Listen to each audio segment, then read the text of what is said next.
না স্মাইলের উপরে হয় না, নিজেই ভাই একটা হাতটা সরান না।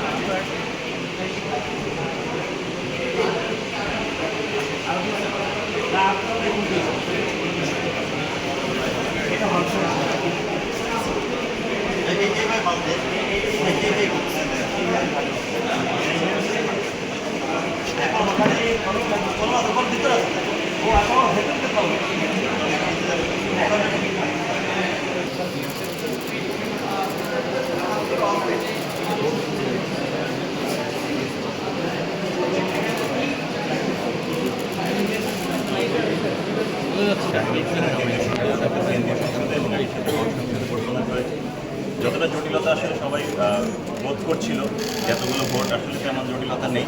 আমিও শিক্ষার্থীদের আহ্বান করছি, আপনারা সবাই ভোট প্রদান করতে আসুন এবং জীবনে যে স্বৈরাচার আমলের যে স্বৈরাচার যেভাবে আমাদের ভোটের অধিকার হরণ করে রেখেছিলেন, সেই স্বৈরাচারকে পতনের পর আমরা যে অধিকারটি পেয়েছি সেই অধিকার আপনারা বাস্তবায়নের জন্য এগিয়ে আসুন। এখন পর্যন্ত নির্বাচনে যে পরিস্থিতি দেখতে পেয়েছি, আমরা ইতিপূর্বে অবগত করেছি যে বিশ্ববিদ্যালয়ের যে নির্বাচন কমিশনার তাদের যে ত্রুটিগুলো, সেই ত্রুটিগুলো আসলে ছোটো ছোটো ত্রুটিগুলো অনেক বড় আকারে এখানে ঘটছে।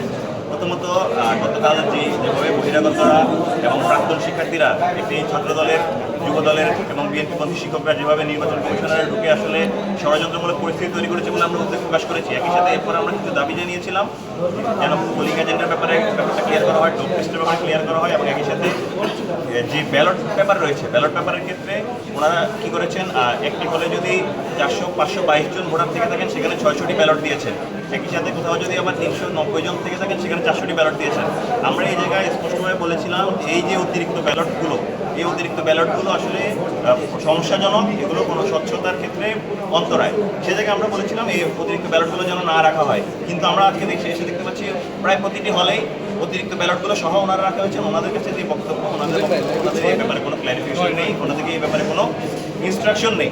আমরা খুবই দুঃখের সঙ্গে জানাচ্ছি যে নির্বাচন কমিশনার নির্বাচনের স্বচ্ছতা নিশ্চিতের ক্ষেত্রে যত প্রকার ভূমিকা রাখার কথা, সেই ভূমিকা রাখার ক্ষেত্রে এখনও আসলে তারা পর্যাপ্ত ভূমিকা রাখতে পারছে না। আমরা আশা রাখছি পোলিং এজেন্টের ব্যাপারে যে সংশয়টা রয়েছে সেই সংশয়টা তারা দ্রুত দূর করবেন এবং অতিরিক্ত যে ব্যালট নাম্বার ভোট কেন্দ্রে রাখার তারা নির্বাচন কারচুপির সংখ্যাকে উস্কে দেওয়ার কোনোভাবে সমীচীন মনে করছে। ওয়ালটন এখন দেশের সীমানা পেরিয়ে পৌঁছে গিয়েছে 50টিরও বেশি দেশে। ওয়ালটন, ঘরে ঘরে বিশ্বজুড়ে।